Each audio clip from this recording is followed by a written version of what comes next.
Welcome to Your Thoughts, Your Reality with Michael Cole, the podcast that shines a compassionate light on the journey of veterans battling through life's challenges. Michael is a dual elite certified neuroencoding specialist in coaching and keynote training presentations, dedicated to guiding military veterans as they navigate the intricate pathways of post-deployment life. Join him as we delve into the profound realm of neuroencoding science, empowering these brave individuals to conquer universal battles, procrastination, self-doubt, fear, and more. Together, let's uncover the strength within you to re-engage with families and society, forging a new path forward. Hello, everybody. So we had some struggles. We got it. We're here. We're live. We have Dr. Jason Ozuna on here. He's a renowned speaker and philosopher. You know, Jason is celebrated as a celebrated speaker, known for his thought-provoking insights and his approach to life's challenges. And I'm super excited to get into that with you, Jason. An energy healer with focused energy healing, Jason works with high-achieving entrepreneurs and business owners to help them unlock their full potential. It's amazing how we lock that down. And Jason's going to go through some tips and thoughts on that as well. He does life-changing energy work. He's a sought-after healer as well. So, and an Army veteran, which I just learned as well since we connected. Jason, why don't you tell us just a little bit more about yourself, sir? All right. Well, I was, I've gone through, I'm like a jack of all trades, so to speak. I was a personal trainer. I was in the military infantry, serviced in Schofield Barracks. And so after that, I went into business, and then I went to medical school, and then I went to chiropractic school and got all these degrees. And then after chiropractic school, I went into energy healing.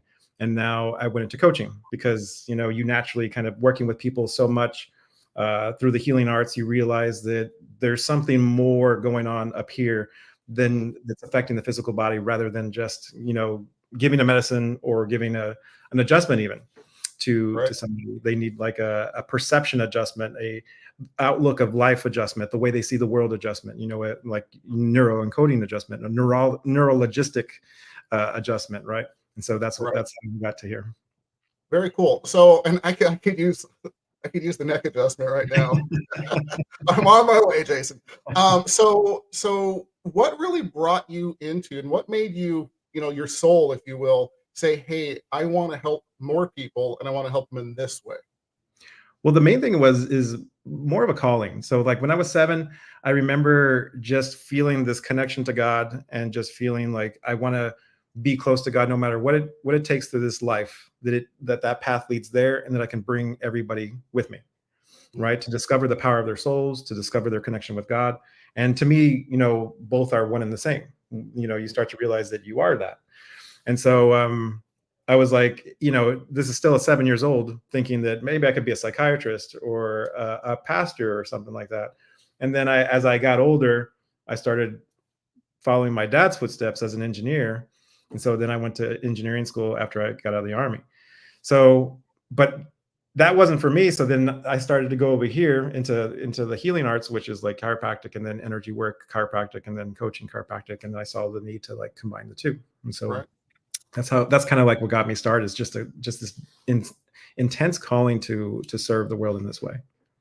That's, you know, you said 7 years old, right? And most people are playing with GI Joes and things like that. And it's that you felt it at that age, and it drew you all this time, or pulled you forward, for that matter. That's pretty amazing. And I know, you know, we're involved with you and Carolyn and so on, and it's amazing the things you guys do. It absolutely is. Yeah. In your experience, how does energy healing specifically benefit veterans and their families during often challenging, like, you know, transition to civilian life? What do you see that could help them with energy healing? Well, you know, I like to build a foundation in all my coaching and all in the healing work that I do, and the main energy work that I do is up here, right? That's what the neuroencoding is and all that stuff. It's like, that is energy. We're all energy. So one of the foundations I build is like the terminology, the identification of what we mean by energy work, because, you know, you can get anything all the way from like a hippie type perspective of energy work or yoga type, yeah, and all the way to like a logistical sense. And since I was an engineer, I believe that the reason why it took me down that engineer road first is so that I can combine both logical and soul and all this stuff together, right? The non-logical. So when you think about how energy work can serve somebody, if they know what energy work is, it's simply knowing that if you have an emotion, or better yet, if you have a perception of something and that gives you an emotion and you don't know how to handle that emotion, and you can either label it as a trauma, which is a unprocessed experience that you store in your body energetically, or you can process it then and there, and it can give you wisdom, knowledge, higher consciousness, and love, make you stronger, right? So Yep. when you go into like an energy work, you can either say, well, what type of energy work? Is it like physical energy where I'm bringing up the emotions that I haven't connected with before, and I'm allowing them to come to the surface and out of my body instead of storing them in there? Or am I talking about an energetic rewiring, so to speak, of my neurology and the way I perceive this world in a like a conscious verbal type way? Right. And energy work could be something as simple as, you hug somebody and then they start to cry in your arms because they feel safe enough to feel the trauma that they went through. And so when somebody actually has an experience, the reason energy work will help them is because if you think about your reality, for all the veterans out there, they went through an experience. And it's some of them are traumatic experiences, right? And even for non-veterans, that just have like abuse in their family or divorces or loss of life or something like that, right? Right. It's an experience, but if it's too much for the person to handle because of their perception of that experience, then they'll disconnect from that experience. Mm-hmm. Therefore, they won't actually be having the experience, they'll be avoiding the experience. But since they've avoided it and they've labeled this is a very, very scary experience, which understandably so, by the way, we're not putting anybody down that does this, because we all do this. This is every single human being on earth. Once they label it as this is too scary, then it gets stored, the stress and the perception of that experience gets stored in their body, and then it becomes a PTSD type thing. And everybody's going through PTSDs if you have judgments in your body, and everybody does, because we're all human, right? Some of them bigger than others because some of them are scarier than others. So when you have that experience, if you think about it, if you didn't actually have it, you can't grow from it.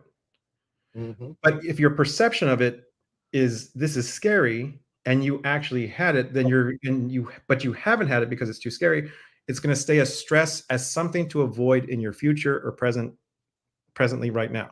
Right. And holding it back. Yeah. Yeah. And so then now you have this 24-hour stress in your body. Mm-hmm. And so that's what we're going to keep on watching out for. I got to make sure I don't have this experience.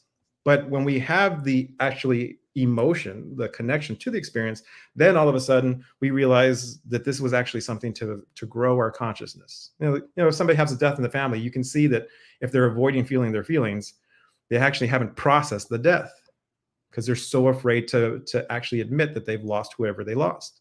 Right. But once they cry, it's almost like this sense of relief, and the sense of like not just relief, wisdom of like, well, for somehow I feel like they're in a better place. Somehow I feel like, we all die, and that there's more to life than this. And it grows our consciousness about death, right? So when we actually process whatever the scary thing is, the traumatic event, then we grow in our wisdom. Mm-hmm. So the higher the trauma, or the scarier the experience, the more greater the gift that lies within. So, for all the veterans out there that have gone through pretty intense things, if they really let themselves, continue the warrior in them, the courageous soldier in them, go through one more battle, which is like facing their demons, right, with support, by the way, yes, loving support, then they can actually process it. And then it will actually take them to a new level of their consciousness and love and strength and ability. And therefore, because you see some veterans get out of the military and they become rich, they become all that stuff because they process their stuff. And some, because they went to too much stuff and not enough support. And that's the key there. If they didn't have the support to match the challenge, then anybody under those conditions won't be able to thrive, right? And it takes you down the other way. So Absolutely. do it. Yeah, absolutely. I love that. And a lot of what you said is things that, I have seen myself Mhm. firsthand working with veterans and so on. When you break down, well, let's make it simple. So when you break down, you have a table or a chair, and you have four legs, stabilize that belief system. I call it the BS system, if you will. Yeah. You have that belief system, and when you break down one of those belief systems, one of those support systems, and you give it that new definition, like you're saying, of something to grow from, learn from, be better from, you Mhm. see literally a change instantly. You see a softening instantly. And this just happened just recently, matter of fact. And it's one of the most beautiful things you see with someone that is dealing with PTSD. And again, it can be combat, it can be non-combat, it could be a trauma in anybody's life that is just recirculating in their brain. And when you break that down and give it a positive belief that that they can learn from, move from, and become more from, Mhm. instead of that negative energy, if you will, it's absolutely amazing to see it. And so, thank you for that explanation. The science behind it and all of that it's really mind bending, if you will, for the average person that doesn't study it and go through it. So, Mhm. absolutely fantastic, Jason. So let's dive deeper into that if we can. That work for you? Okay. Okay, Sure. excellent. So, what are some of the first things that in the body that you feel when you're holding on to something with trauma? That the person feels, or that I feel when I'm working on the person? Let's start with the person feels, then we're going to dive deep into what you feel because that is so interesting to me to see what you guys do. Well, the thing that I believe people are fearing is death, and then safety. We're all trying, I also come up with different synonyms for love and to really describe what love is. Sometimes people get confused with the movies that we watch or think of love as like this romantic thing or kindness. And love is a beingness. It's a higher consciousness, right? It's also compassion, and compassion isn't niceness either. It's a higher consciousness around the way a person works and what's really behind their actions instead of taking things personally, right? Right. So, um, when you start to go into what was the original question? So I can specifically go How into it. people feel it in their So, bodies, literally, so that they maybe- can be more aware of, hey, something's not right. It's not just I have a headache, or it's not my left arm hurts. What are some of the things people feel so they can be looking for this, not to bring out negative things necessarily, but just to be aware of it. well, So they know they the need to the first thing they're going to feel is this fear, right? The fear is going to lead to like anger, emotions, what's it called? Self-doubt, work. numbness, like in other words, no emotions. It could lead to like not enough feeling. There's all kinds of like it's never going to end feelings, like stressful feelings. And people Mhm. can tell when they have a stressful feeling. They'll also have physical ailments, and a lot of veterans will have physical ailments in their body, not just from the physical things that they've gone through, but also the mental things that they've gone through that continue to release stress from the adrenal glands, which are located above the kidneys, on a 24-hour drip into the body, right? So then that's a catabolic chemical, adrenaline, unless it's burned off. So when they'll notice both stressful perceptions of life, they'll get triggered easily, Mhm. and then they'll also notice like physical ailments, right? And both those things can indicate to them, hopefully, they won't be like, oh, this is just the way the body is, right? Or this is just the way my mind works, or this is just the way I am. Or maybe they're really into the illusion. They're thinking this is just the way life is. It just poos on me, so to speak, Right. like it's just all out to get me.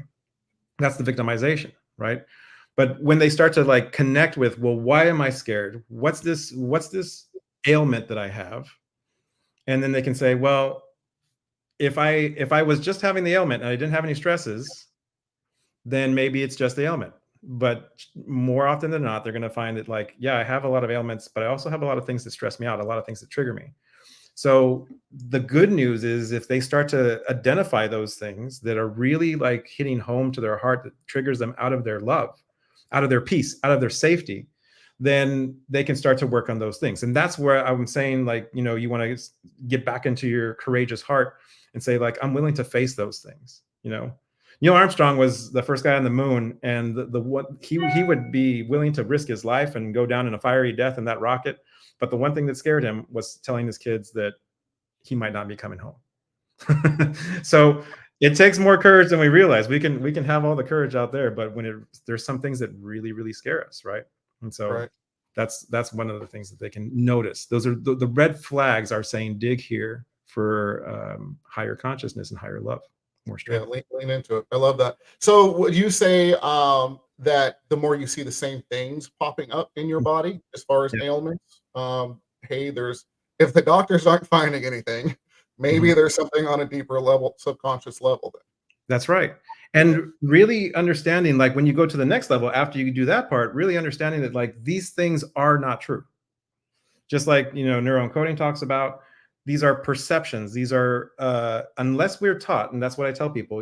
Just because we get older doesn't mean that we have consciousness. It's we have to actually have a processed experience that was either we actually had and we really connected with and we got wisdom for that, or we had good teachers, parents that taught us how to handle our emotions and all this stuff. Mhm. And sometimes we go through stuff, especially veterans. It's like, what parent taught them how to deal with some of the stuff that they've gone through, especially if they went through war, right? So then it becomes like, again, it goes back to that support. So getting support is very important, and having the courage to even ask for support and feeling worthy enough to be supported is also another thing that veterans want to really tune into. Yeah, absolutely. And I would, it's one of the things I coach and train on all the time is, stepping forward and saying, hey, I'm struggling. I could use some support. I could use some help, which Yes. is totally goes everything that veterans are conditioned into. Mhm. They're conditioned into figure it out yourself. You know, That's rub right. rub some dirt on it, if you will, as we all were as kids. But Get um, over it. yeah, Right. yeah. But stepping forward is one of the most courageous things you can do. Mhm. Build that community around yourself. Those kinds of things, so you can safe and comfortable doing so. And that's one of the things we work so hard on. So, amen for you bringing that up. So I want to go further, and now we're about halfway through the podcast. So, into what you do. So, as far as the energy healing and energy work that you do, okay, so for the average person that watches your videos or Carolyn's videos, they're like, "What the hell is going on here?" Excuse my language, but they are. So, what kind of go through that process of what is happening when the people are on that table, or just in that amazing loving space that you guys create, by the way. Just what in safe space is even more important, I'd say. Yeah. What's going on? What is the actual physical things that are going on there? Well, if you kind of consider that, well, first of all, like the body will, if you feel down in the dumps, you'll do this, right? Kind Hmm. of like lean over. If you feel good, you'll be standing upright, right? Absolutely. And also your breath has different patterns when you feel good or when you feel afraid.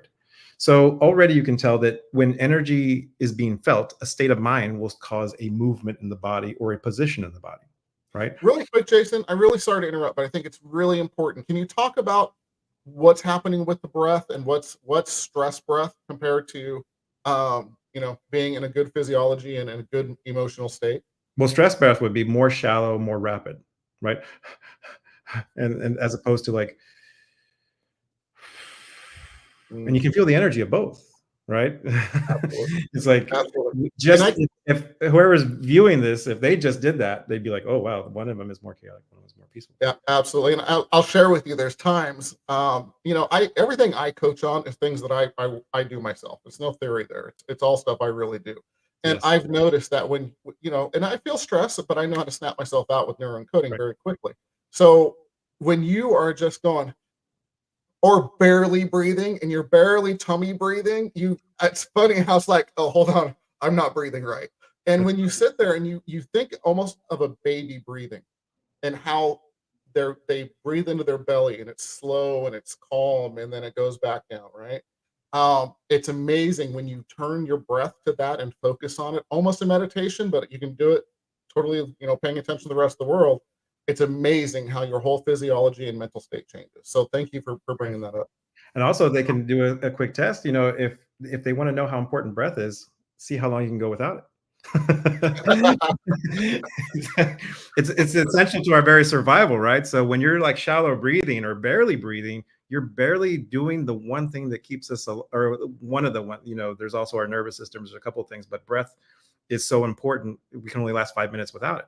So when you start to take full breaths and nice and calm, you're affecting the energy, but you're also breathing in life, literal life into your body. And you're also feeling safe because you have an abundance of breath, life in your body.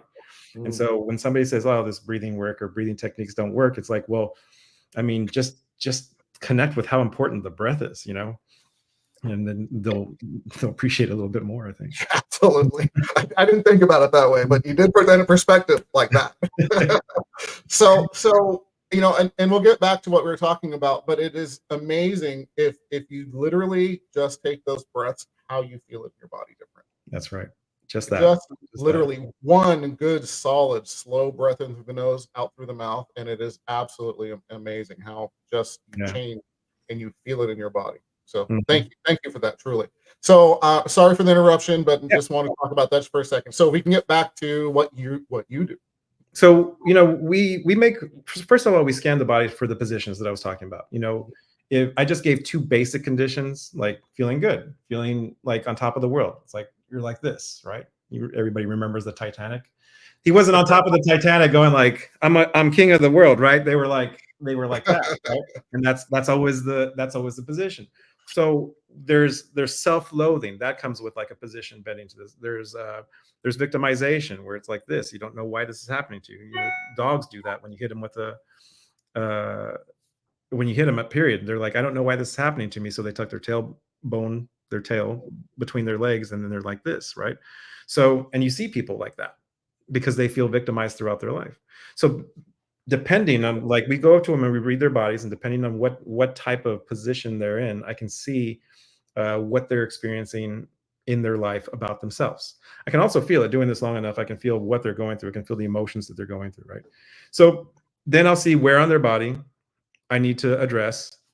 We'll do like a light touch on specific parts of their body, or go where, you know, sometimes I'll just follow where the energy takes me, because you'd be surprised. And you know, kind of like when like we're talking right now, it's like something comes to you and says, ask this or talk about this, right? Well, it's the same way when we're working on people. It's like, go here.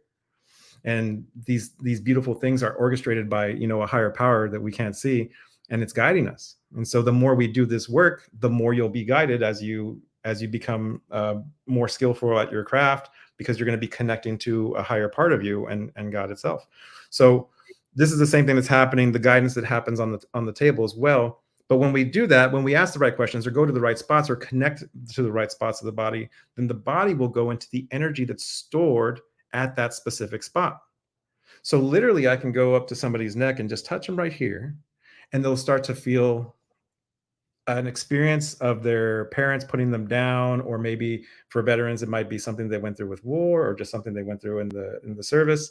And then all the emotions that have been stored in the body will come up. Now, remember, we're not inducing a painful emotion.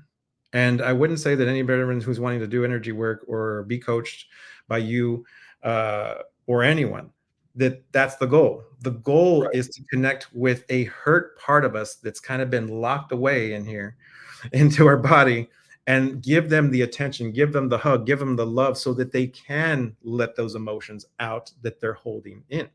So it's more of a connecting to an ignored part of ourselves. I mean, it's like if you had a kid, you wouldn't want to ignore that kid if they were feeling bad. You'd want to go up to them and hug them and say, hey, talk to me. And that's what we're doing energetically. We're giving the energy that's stored in the body a chance to connect with the person's heart and soul. And then when that happens, just like certain positions can come with certain states of being or certain energies felt, well, energy being processed looks like not a stationary position, but more of a motion. And then with the motion comes an emotion as well. So their bodies are moving, and their emotions are coming out, and they're literally having like one traumatization in your life can cause a chain reaction in many parts of your life. Like low self-esteem can affect all these relationships that we have and cause more traumas. And so healing one thing can actually heal many things at once. Wow. So to alleviate a large part of their life. So that's why we say it's like 30 years of growth in 3 days when they come to our events. It's a total life-changing thing. So this is what I would say is happening when we work on them. And then we combine that with like words like this to teach them about the concepts of what we're saying. Mhm. Because when you can actually change the perception through any method, which is like a hug, presence, or energy work energetically on the table, or words, it changes everything. You change your perception, you change your energy, right? And you change your neurology. So if you just think about one quick example for them, if they think about somebody cutting them off on the freeway and the road rage comes over them, they'll be like, I'm super angry. And I could heal them or they could allow themselves to be healed in an instant. I could if I said I could make your road rage go away just like that, they'd be like, well, maybe not. But if I said, you know what was happening when they cut you off? They were rushing to save their family from a fire. And you can say that like the most intense road rage would be like, oh my God, I hope they're okay. So they went from road rage to love and understanding just like that, because something was known up here. A higher level of information was attained, right? So that's also energy work. So you combine the two of like understanding how they work, how life works, and allowing the emotions to come out, and you have a total shift of their entire life. Fantastic, man. I am so excited about January. Oh yeah, you're gonna be there. Cannot wait to play with you guys. So you brought up something about road rage, and it's something I actually work, and I'm going to go through this very quickly with my clients, and I found it by accident. So Joseph McClellan III, my mentor, Yeah, he teaches, teaches about saying it's a tool I teach as well. Anybody within you, say within 50 feet of you, put intent on them. Don't say it out loud because they'll lock you up, but say I love you and feel it. And when you do that, it's really it changes your state very quickly. You start connecting with people that you would have no idea connected with, and talking to people in Walmart, like everybody just that normally no one talks. And so I teach people, and this is something I came across, when someone cuts me off or does something like that, I put intent on them and I say I love you. Mm-hmm. And I smile, release all the good hormones and everything else. And I say it 3 times. The third time, if I'm not already released and all that anger is gone, I say it a little funny, I love you, or something like that. And instantly it's gone. So I literally have gotten rid of road rage by saying I love you 3 times to whoever does it. Because is it going to matter 3 months from now, 3 years from now? No. I'm not going to remember that. But just to release yourself from that and create that different belief system, if you will, it's absolutely amazing. I'm so glad you brought that up. Yeah, what you're doing when you say that is you're just just the release of the judgments, because road rage happens from a judgment of like, how can they do this? They make a meaning about themselves. Mm-hmm. So we don't always have a chance to talk to them and find out what's really going on. And so when you say I love you, and if you say it more than once, it's like you're putting it on a repetitive basis into your system, that at least the judgments aren't around when you're saying that, right? Just like you can't feel mad when you're like this, right? So you're saying I love you. You're having faith that something's going on with them. You don't know. And you're just saying, but I send you my love anyway, right? Mm-hmm. And then so it's like literally you're getting over, and you're muting all the things that you think it could be or could mean about yourself. So that's a wonderful practice. Thank you. Yeah, absolutely. And again, thank you for bringing that up. It just, like you said, I was called to talk about it. So, so we're getting, at the end of the show here. So first of all, this has been amazing, and I would love to have you back on, Jason. I think we barely scratched the surface. I mean, I could talk for like 3 days with you, my friend. Yeah. So, how do people reach out to you if they're interested in learning more about what you're doing specifically? Well, they can go on Facebook or Instagram, look up, Dr. Jason Ozuna, or my wife, Carolyn Ozuna. We're both on Facebook, and then I think we have a website that you could probably put a link to, sparkyourrockstar.com. That started, way back when she first started that, and we kind of kept that name. So it's basically sparking the soul and the amazing infinite soul that you are from within, right? So they can go there, they can message us they can instant message us. My wife especially, she's the one that really handles all that stuff. And so any one of those avenues, they can also reach out to you probably and say like, hey, what event are you going to in January? If you guys do, like, January is going to be like if you're new to the work, January will be the best place to go. We have programs that are like, 8,000, 30,000, all that stuff. January is 500. So that's one of our lowest. And I say that because our other programs are intense and they change your life intensely, right? And but if you really want to like, hey, I just kind of like want to see and understand, because there's no way to fully, truly understand the amount of life changing that happens at these events. But this would be a great way to start and to be there. Yeah, Cindy's going to be there. Oh, yeah. Cindy told me, hey, so first time you guys go, make sure you let me know because I want to be there. So Cindy was like over the moon. I'm so excited to play with all of you guys, honestly. Yeah, me too. I can't wait. It's going to be amazing. Excellent. So if we can, again, we're over time now, but we own the place, so it's okay. Can you give us 3 tips to get veterans and their families further faster? Well, one, I would start to not be to realize that the thoughts that we have that prevent us, because it's getting into the family is just like there's all these perceptions, and those what we call blocks, right? Neurological blocks. So realizing, one, that the emotions aren't real, that an emotion doesn't. So if you feel bad, you're not actually bad. If you feel like you're not safe, you're not actually not safe, right? If you feel like you don't have enough, it doesn't mean that you actually don't have enough. So just, we feel the emotions, because if you feel great and you feel powerful, you're going to be great and powerful in the world. But if we succumb to the emotions because we don't want to feel them, then we're not going to act accordingly in our true power. So if they know that the emotions are our soul's sensory organs to like, basically, you know, like I can experience the way this pen feels because I can feel it. I can see it. Those are senses. Well, the soul has emotions to sense, like a movie or something. So one, don't be afraid of your emotions. And two, realize that practice over time equals your goal, and to relieve the expectations on yourself of getting it right or perfect the first time. There really is no perfection. There is only growth. There's nothing really wrong for us. And even not anything that needs to be healed, there is only things that continue to evolve in us, right? So releasing the expectations and really just looking at it like this is a practice thing. This is a better with growth thing. And as long as I don't give up, the practice over time will equal my goal. And so, and then two, giving your heart, practicing giving and receiving equally. So let me tailor that. Practice them equally at least, but if they're really struggling through something, then practice receiving the most, because the most important thing is for us to feel safe first, and then start the process of connecting with all these things, right?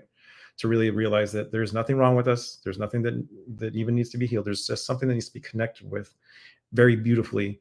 And there's a reason why my soul chose this challenge in this life, to become stronger and to become the light for other souls. And so those 3 things is what I would say. I love it. Absolutely love it. Jason, thank you so much for being on. I just want to remind everybody really quick because I totally got in the conversation and forgot to say this earlier, top right-hand corner of the screen, which is that way. No, it's that way. Please scan the QR code. There we go. Please scan the QR code. It takes you to empowerperformancestrategies.com for people listening on the podcast forums later, just like Jason's doing. Yeah. Empowerperformancestrategies.com. Thank you, Jason.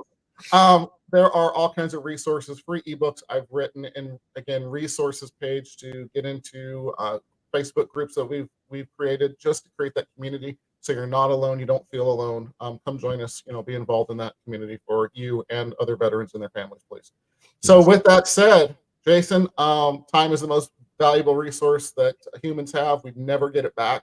Thank you so much for spending the time. I'm honored to have you on it as a guest and hopefully have you back on. Oh, it was truly an honor for me as well. I can't wait. Thank you, man. Everybody, we're out of here. All right. Bye, guys. Thank you for joining us on another insightful journey of Your Thoughts, Your Reality podcast with your host, Michael Cole. We hope the conversation sparked some thoughts that resonate with you. To dive deeper into empowering your thoughts and enhancing your reality, visit empowerperformancestrategies.com.